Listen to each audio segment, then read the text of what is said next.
Горничная. Butun dunyo kinoprokatlarida topga chiqqan film haqida siz xayolingizga ham keltirmagan ma'lumotlar. Filmning asosi hisoblangan bu kitob 2022-yilda chop etilgan, lekin Frida McFarlane uni 2019-yilda yozib tugatib bo'lgan, ammo chop etishni istamagan. Nimagaki? Juda ham burtirvorilgan deb o'ylagan ekan.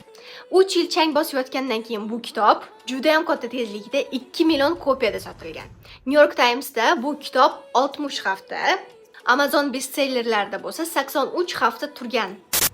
Filmning byudjeti izначально 35 million dollar bo'lgan.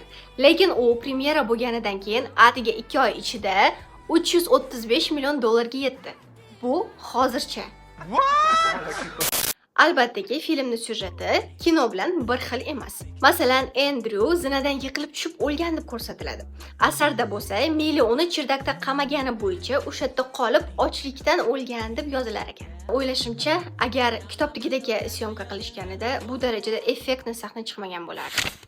Kitobda Mili bilan Enzo ikkalasi birgalikda munosabatga kirishadi va keyinchalik turmush qurishadi.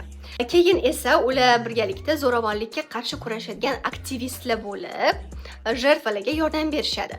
Lekin baraka topsin rejissyor serialda bularni ikkalasini yettiyot begonalashtirib ketib, oxiri yo'q qildi. Spoiler, bu filmda hali davomi olinishi mumkin. Chunki bu kitobning hali ikkinchi qismi bor. Sekreti Горничной.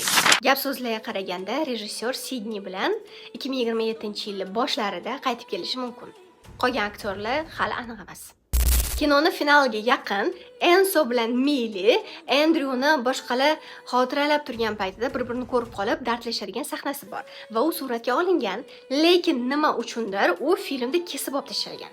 Va bu epizod qanaqa bo'lganiga siz qiziqayotgan bo'lsangiz, mana Telegram kanalimga shapkadan o'tsangiz, u epizodni o'zbekcha subtitrlar bilan ular nima haqida gaplashganini perevodini yozib kanalimga tashlab qo'yganman. Kirib ko'rib olsangiz bo'ladi. No thanks to you. You knew everything, didn't you? Xo'sh, nima deysiz? Bu film 2 soat vaqtingizni ketkizib ko'rishingizga arziydimi? Fikringizni kommentariyada kutaman va bu videoni обязательно yaqin dugonangizga yuborib qo'ying. Потому что такая информация про такой крутой фильм это привилегия.